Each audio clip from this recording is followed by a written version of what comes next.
घमंड जिसकी कल्पना नहीं थी, भगवान का गदा भी बेसहारा हो गया। हुड़दंग जो सपा का संस्कार बन गया। क्या पुलिस, क्या पत्रकार, क्या महिलाएं, समाज में अंधियारा हो गया।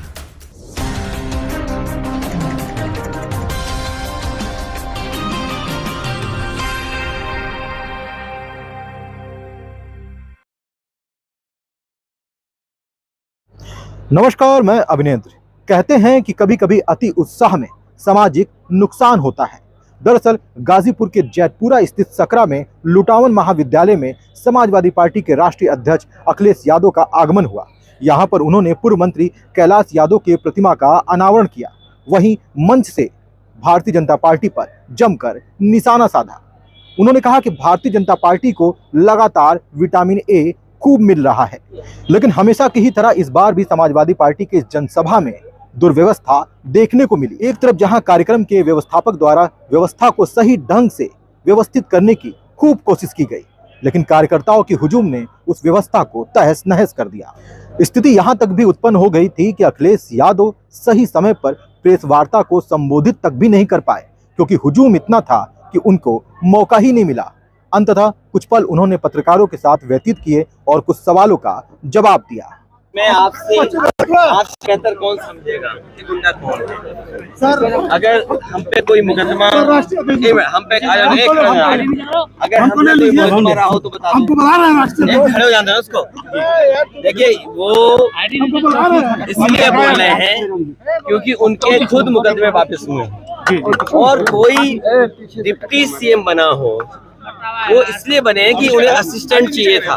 मुख्यमंत्री जी को असिस्टेंट चाहिए था उन्हें, कि कोई उनकी अनुपस्थिति में, और खासकर कोई पिछड़ा वो बोले जा करके। अरे वो जो बीजेपी में पिछड़ा चला जाता है उसकी आत्मा मर जाती है।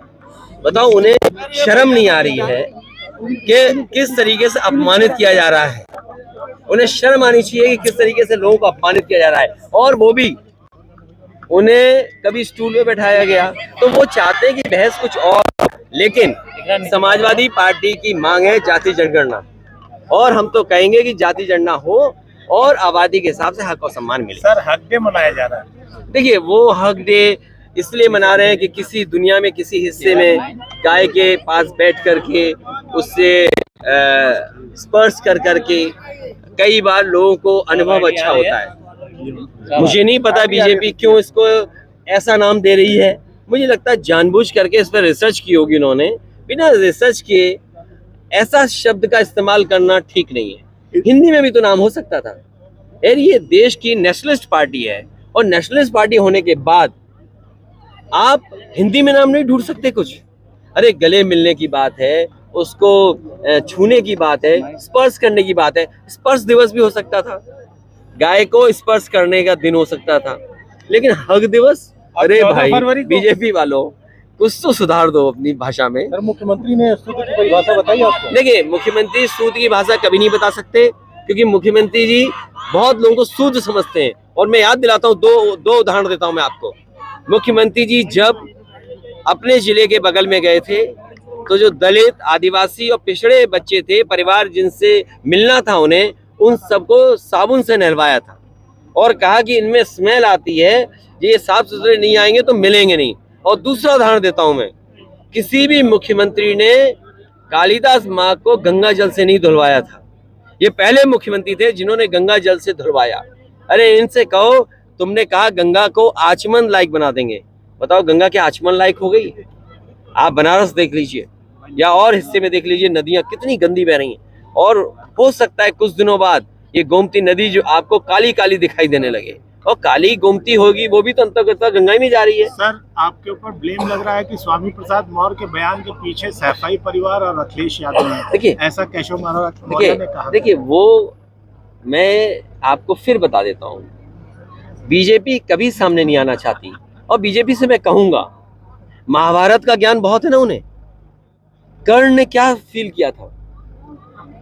रामधारी सिंह दिनकर जी ने जो रश्मिरथ लिखी है, उसमें क्या भाव प्रकट किया है? कम से कम बीजेपी को उस पात्र की वो घटनाओं को याद करना चाहिए, तब वो उस दुख को महसूस करेंगे। और ये मैंने कहा आपसे, ये जितने बीजेपी पिछड़े हैं सबकी आत्मा मर गई है। ये कभी जाति जनगणना नहीं चाहेंगे, कभी जो आपके नौकरियों में जो भेदभाव हो रहा है, जो आरक्षण छीना है, उसके बारे में नहीं बोलेंगे। सर, पूर्वांचल में 2022 के बाद ये पहली रैली है, इसको शंखनाद समझा जाए 2024 का। मैं आपसे कहता हूँ समाजवादी पार्टी लगातार काम करती रहेगी और उम्मीद है कि जिस तरीके से लोकसभा पीछे जीते थे उसी से बेहतर परिणाम इस बार उत्तर प्रदेश में समाजवादी के पक्ष में आने वाला है। जो आज गठबंधन में दल है उनके अलावा कोई मुझे नहीं लगता गठबंधन में नया दल आएगा। समिट होने जा रहा है। इन्वेस्टर समिट में बहुत सिंपल है, आप टाई लगाइए, सूट पहन के एमओयू कर लीजिए। सर, आप कहते हैं भाजपा हिंदू मुस्लिम करती है, आप शूद्र कर रहे हैं। नहीं, हम शुद्ध नहीं कर रहे हैं, हम केवल जानना चाहते हैं उनसे। भाई अंतर क्या है? मैं खुद उस मंदिर में जाना चाहता था। सवाल ये पूछना चाहिए था कि मुझे क्यों रोका, आप पुलिस फोर्स क्यों नहीं थी, सिक्योरिटी क्यों नहीं थी। तब मुझे लगा कि इन्होंने मेरी सिक्योरिटी क्यों कम की, कि ये लोग कहीं ना कहीं आपको अपमानित करा देंगे। इसलिए भगवान सबके हैं, भगवान के वो ठेकेदार नहीं है। हम अपने घर में रख लेंगे मूर्ति, हम पूजा करेंगे, क्या रोक लेंगे बीजेपी के लोग। सवाल ये है कि ये आप मान नहीं दे सकते। ओम प्रकाश राजभर को लेकर क्या कहेंगे? लगातार आपके ऊपर हमले कर रहे भाई हैं। मैं कुछ नहीं कहूंगा, उनका गाना याद करके मैं बड़ा खुश होता हूँ कि चल सन्यासी मंदिर में।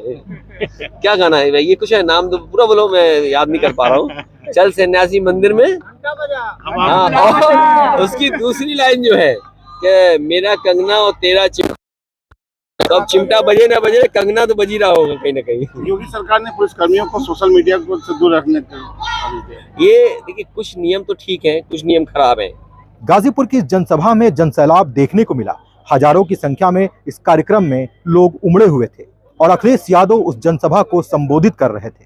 उन्होंने जातीय जनगणना की भी बात की और भारतीय जनता पार्टी पर जमकर निशाना भी साधा।